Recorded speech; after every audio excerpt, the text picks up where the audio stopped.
Assalamu alaikum and a very good afternoon, dear students. So basically here I would like to start with the second lecture of the same chapter, that is On to the Summit, We Reach the Top. So in the previous lecture we were done with the explanation part, right? Now in this lecture we will start with the activities, that is the brainstorming activities. Okay, so as I already told you in the previous lecture that now we won't be dealing with like the previous question answer type of pattern. We have to deal with all the activity based questions. Okay, so here we will start with this. Okay, so there are so many questions, and now here we will be dealing with this much of questions. Okay, so let's start with the first one. So the first question is that A1. Summarize to the class in your own words the highly risky and dangerous journey of Tenzing and Hillary from the base to the top of Mount Everest. So basically, as we discussed the chapter, it is all about the tracking, right? The climbing of Mount Everest, correct? About two people here, right? One was the Tenzing Sherpa, and the partner who was there with him, who was accompanying him, was the Hillary, Edmund Hillary, right? So the whole chapter is about their journey, how they, climbed the top of the Mount Everest, the whole journey, the whole story, the feeling what they had at that time while climbing, and even when they reached on top, the whole journey regarding that. But right now in this question, what he is asking particularly is what was the highly and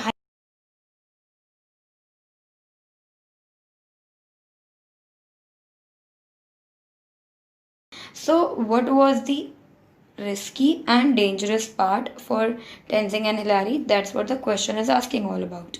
Okay, so here is the answer. Tenzing and Hillary set out from Camp 9 early on Friday morning to continue their journey to the top.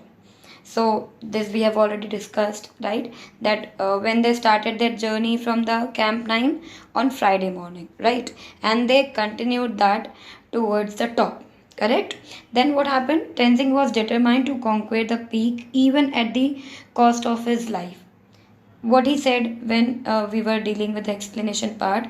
So what we came to know that what Tenzing Sherpa said, that even if there will be a it will be a cost of his death, or if even if he will have to pay by his life, or he will have to sacrifice his own life to while reaching towards the top, then too he will be doing it, and he was ready to even sacrifice his life just to reach on the top. And that much determined he was while climbing up. They took turns to take the lead because the one that follows has difficult job of acting as an anchor for the team. Tenzing was carrying the flags of Great Britain, Nepal, India, and the United Nations in order to plant them at the summit. So, what he is saying here, that sometimes Edmund Hillary was guiding or like leading. Sometimes Tenzing Sherpa was leading. So whoever have been was following. It was quite a difficult job to take the lead and everything. So that's what he's talking here. And what he's saying, he had the flags of United Nations,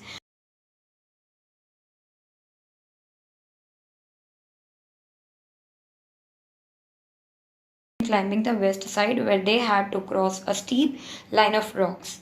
Steep means basically the the sloping one. Okay, so what he's saying, that after they were climbing up. So after the steady walk of or steady climbing of 1 hour, they had to cross or they had to cut across the south face. Okay, and there was the steep rock of line. Okay, and this proved to be the difficult, and this took some time, and this part was the most difficult part for them, and it took quite more time than usual. However, once they had cleared these, they only had to make it past a snow covered incline. Now once they crossed this, after that, there was not a lot of difficulties or something like that. There was just the another difficulty which was waiting, which was not this much actually. That was snow covered incline. Okay, This became progressively easier as the steepness of the incline decreased.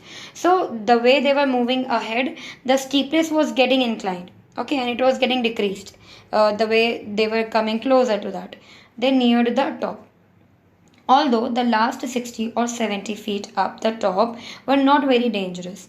Now, what he's saying, the last 60 or 70 feet, what they had to climb, it was not that difficult and not even that much dangerous.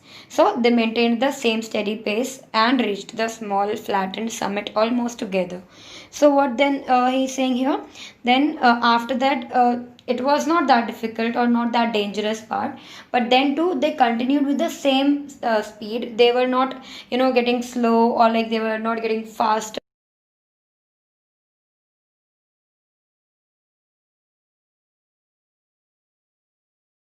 Small flattened summit, okay, almost together, as we discussed a lot about it, right, previously, that there was a country, like the controversy which was waiting already or have been arising, like who reached the summit first or something like that. There was a thing. So they signed the agreement, and on that they signed, both of them, right, so that there should be no controversy later.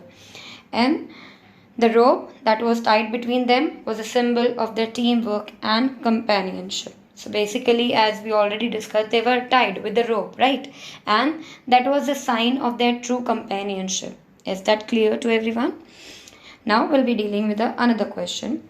Complete the web highlighting the feelings, emotions of tensing after reaching the summit. So basically, what we have to do here is the diagram which is already given. So we have to complete this web diagram. By which thing we have to fill it? Basically, what is the thing given here? Tenzing's feelings, emotions after reaching the summit. So what exactly he expressed, or what exactly he was feeling at that time when he reached the top, that's what we have to write over here in these 4 blank boxes. So what we have to write? What exactly he was feeling, like the emotions he had when he reached the top, that's what we have to write in it. So here is the answer. The first and the very important that he did, and that was clearly visible, was gratitude to God. Obviously, we have seen this, right? Like we have discussed it in the previous lecture. When he reached on top, first what he did, he offered some of the stuff, he presented that as an offering to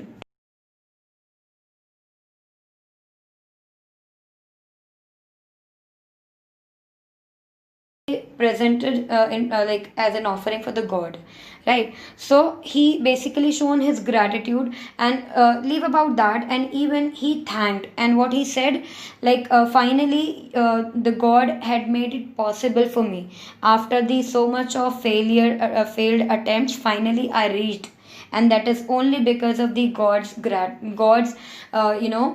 blessing, that I reached here finally, and that was showing his gratitude towards a god, feeling fit with an absolute clear mind. So we also discussed in one of the part of the chapter what he said, when I reached the top I was very clear in my mind, like I was not feeling sick, or I was not like some in a unconscious zone or something like that. I was completely fit and fine. There was no issue of my health, or like even mentally I was completely stable, so there was not an issue at all. And that's what he said, I was feeling completely fit and absolutely clear mind. Okay, and then there is another emotion or the feeling that he had, determination for safe descent. So as they climbed up safely, and now as it was the time to climb down, so what he said, if you remember, what he said, climbing down is more difficult task than as compared to the climbing up, right? So that's what now he was worried when he reached on top. We safely reached on top, but now as we will be moving down, so he was worried about that. So what he was concentrating on, to climb down safely. So, and the last point, very happy and excited. Obviously, someone reached the top of the Mount Everest, and especially after so much of the attempts that he made, he was failed in that, and finally, after a lot of attempts,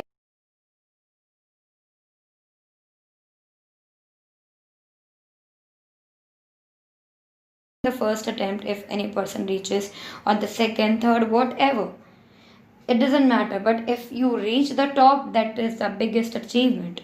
And obviously there will be, like, you can't measure your happiness that time, and that's what the feeling he had that time. Now, the another question: glance through the text again and explain the qualities of Tenzing Norgay. Pick lines that show his unique qualities. One is done for you.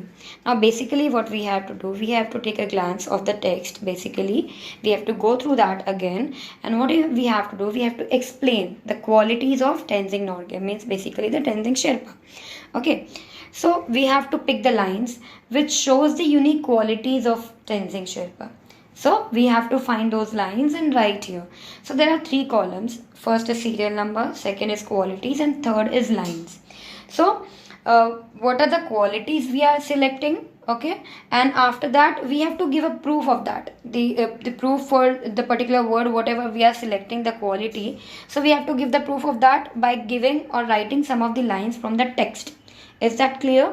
So one is already done. What's that? The quality is patriotism. Basically, it's written here, patriotic. And what is the line which gives the proof of his patriotism? So that's what it's written here. I told Colonel Hunt that I was carrying the Indian flag with me and I would like it to be on the top with other flags. Basically, what we discussed in the chapter, that when the Colonel Hunt asked him to plant these 3 flags on the top, that was of Great Britain and of the of Nepal also. So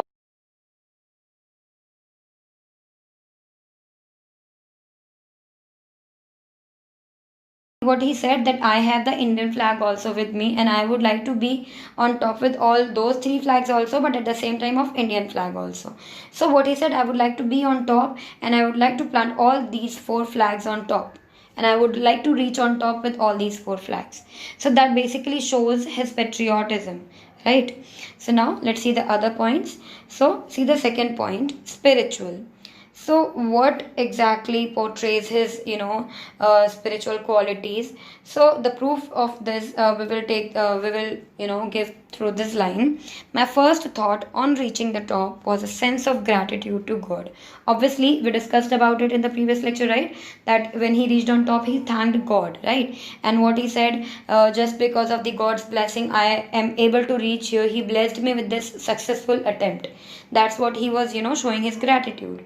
So that's what it is all about. It shows he was spiritual, right? Now see the third quality, family oriented. So what shows that he was family oriented? So here is the line. My youngest daughter Nima had given me a pencil before I left home. So when we were dealing with the explanation part, so we discussed about his youngest daughter Nima, right?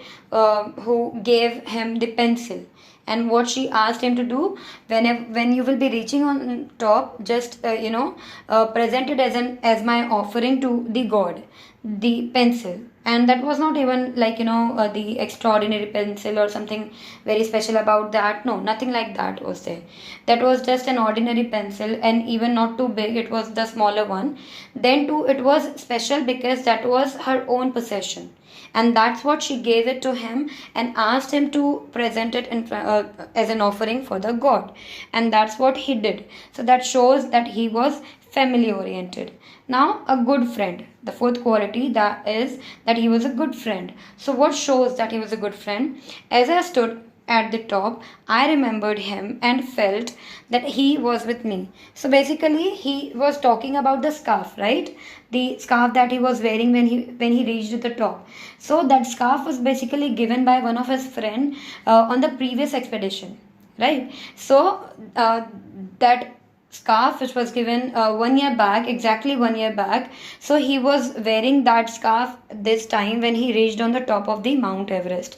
And what he said, when I was wearing it and standing with that scarf around me, so I felt as if he is there with me. Now moving towards another question, question A2, and now the third one in that, and the third's first part. Write down the significance of the following in the context of On the Summit. Red scarf.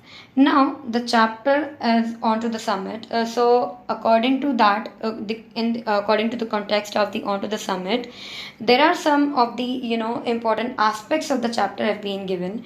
So in which sense those aspects have been presented in the chapter, we have to discuss with that.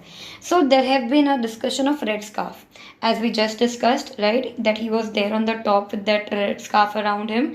So what is the part, or what is the in which sense it have been used in the chapter? That's what we will see. So the author was wearing a red scarf at the summit, which was given to him by his great friend Lambert. Lambert had been the leader of the 1952 Swiss expedition to the summit, of which the author had been a part.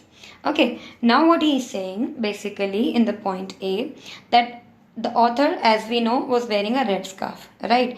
And when he reached the top, and that scarf was given by his friend Lambert, who was the leader in the 1952 Swiss expedition. Okay, so that time Lambert gave him this scarf, and now while reaching towards the top, or while finally he reached the top of Mount Everest, he was wearing that scarf around him. Now B, the author had worn the scarf all the way up the mountain from Darjeeling as a mark of respect and admiration for his friend. So basically, when he started from the Darjeeling, from that time only he was wearing that scarf, and till he reached the top, till that time he was wearing it, and it was the sense of like a mark of respect.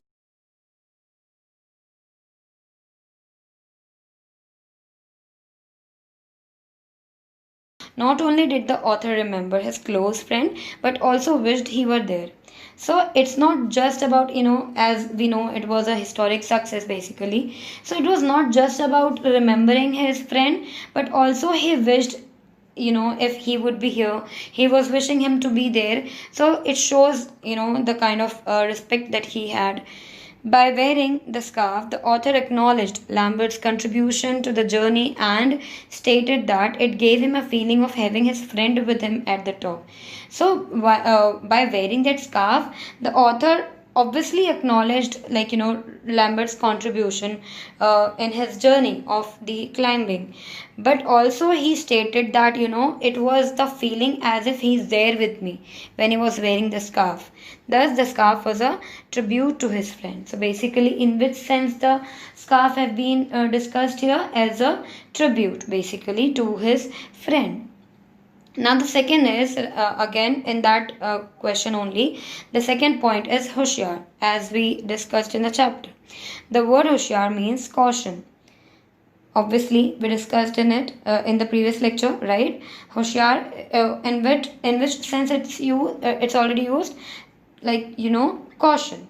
So the climb down from the summit was more difficult and dangerous than the climb up. Obviously, we just discussed, right? Climbing down is more difficult than climbing up. So we have to pay more attention now while climbing down. There was a greater danger of slipping and falling into the Kangshung Glacier below. So basically, it was greater danger now while climbing down, and there was a danger of slipping down, right? And if once you slip, you will fall down and you will directly go and stop where? In the Kangshung Glacier below. Thus, even though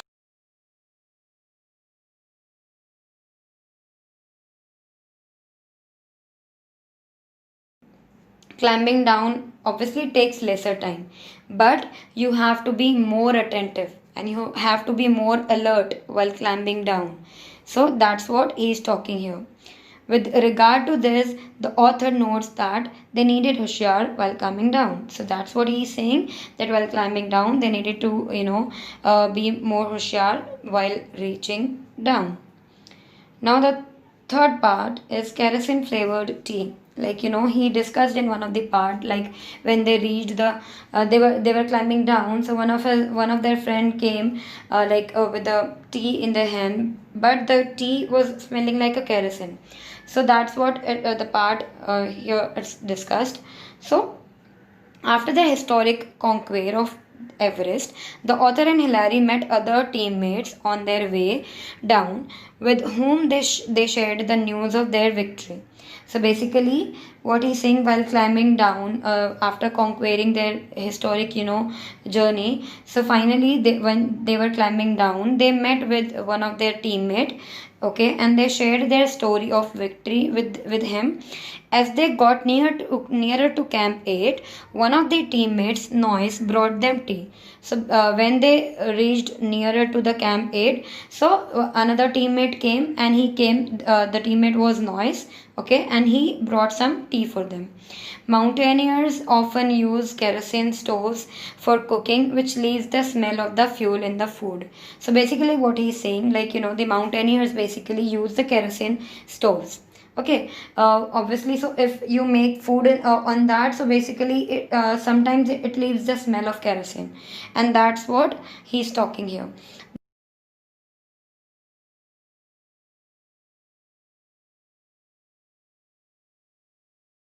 To meet the author and Hilary and congratulate them on their success. So basically, while making tea, he was in a hurry, and that hurry of their teammate shows that he was very much excited and eager to meet author and even to the Hilary, and he was very excited to congratulate them on their success. So he made the tea in a hurry, and in that hurry, he might have dropped some of the drops of kerosene, or like anyhow the smell came into that. Okay, now in spite of the unpleasant smell of the tea, the author drinks it, which highlights his acknowledgement of the efforts of his friend and the bond of their friendship. So, like as we know, it was smelling like kerosene. Then too, they drank the tea. So what it shows, like that the acknowledgement towards their friend, because he took a lot of effort to make that tea and to come up and to congratulate them and to be happy with them. So obviously someone is doing a lot of things for you, so obviously you feel acknowledged, you feel happy. And if they brought something for you, and if you deny to have that, obviously it will be like somewhere like disrespecting of that person. So he did not want to do that, and that's why instead of denying or not drinking that tea, he had it. So it showed that yes, he respected that person's feelings and emotions, and he acknowledged him. And it also shows that the author was too happy to worry about the taste of the tea. So obviously he was too happy, so he wasn't worried about the taste and everything, but instead he acknowledged his friend. Now the another one is Isaacs. So as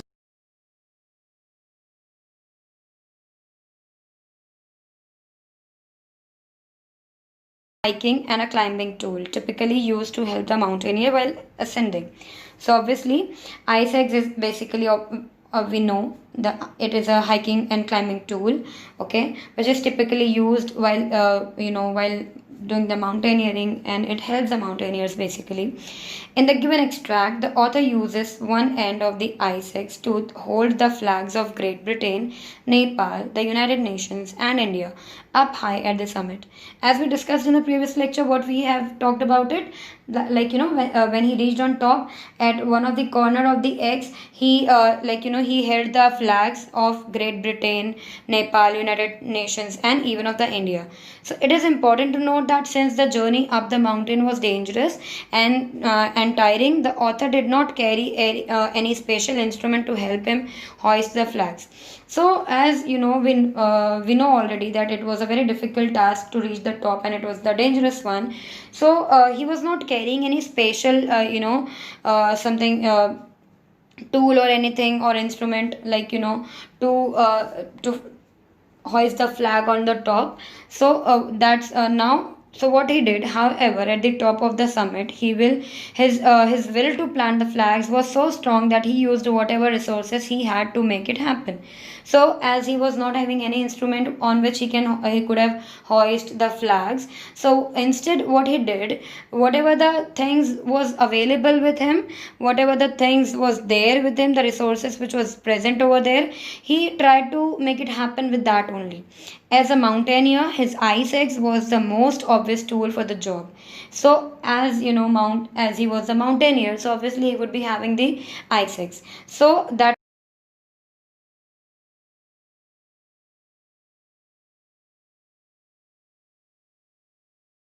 So that ice became the part of the great moment. The great moment, which was the great moment? Hoisting of the flags on the top of the Mount Everest. This moment was captured by Hillary as proof and memory of their historic feat. So, this moment when he was hoisting the flag through the ice on the top of the Mount Everest, so that moment has been captured by Hillary, and that was the proof of and even the memory of their historic feat. I hope you must have understood this one. Okay, now the last one, anchor. So, an anchor is a device or method used to support the climber's weight. It is primarily used as protection from falling. So, what are you saying here? Anchor is basically what? It is a device or a method which is used to support the climber's weight. Okay, and it is primarily used as protection from falling. In the given extract, Tenzing and Hillary are described as a two-man rope team. They were joined by a safety rope to protect them from a fall. So basically, they were connected with the rope, right? And they were joined through that. So they were a team. They were joined with that safety rope. Correct. So that they will be safe from falling down. The author notes that on their ascent to the top, his partner Hillary and he would take turns to lead the climb. So what they made sure while climbing up, that sometimes Hillary was taking the lead, sometimes the Tenzing Sherpa was taking the lead. In such a situation, the one who follows acts like an anchor and must support the weight of the leading climber in case of a slip or fall. So obviously, the person who leads is called anchor here. Okay, so the person who is leading means who is ahead, who is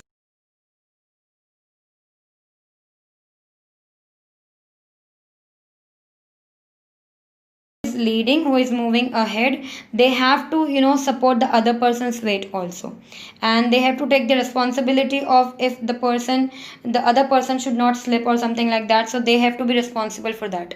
This is a difficult job and therefore was performed by both of them in an alternate fashion. So obviously it was a difficult task, so they did it in an alternate way. Okay, sometimes like Hillary was leading and sometimes Tenzing Sherpa was leading. Given the life-saving nature of the technique, it is clear that the two of them had to trust each other with their lives, and hence the author implies that they were each other's anchors. So what he is saying, like as they were using the life-saving nature basically, or the technique they were using, so it was clear like both of them, they had to trust each other. Obviously if they doesn't trust each other, so it won't be that easier or it won't be possible for them to reach on top, right? If they had even a bit doubt on anyone, right? So they had to trust each other and on their lives. So that implies they were each other's anchors. So I hope you must have understood this much. In the upcoming lecture, we will be dealing with the other brainstorming activities which is remaining yet.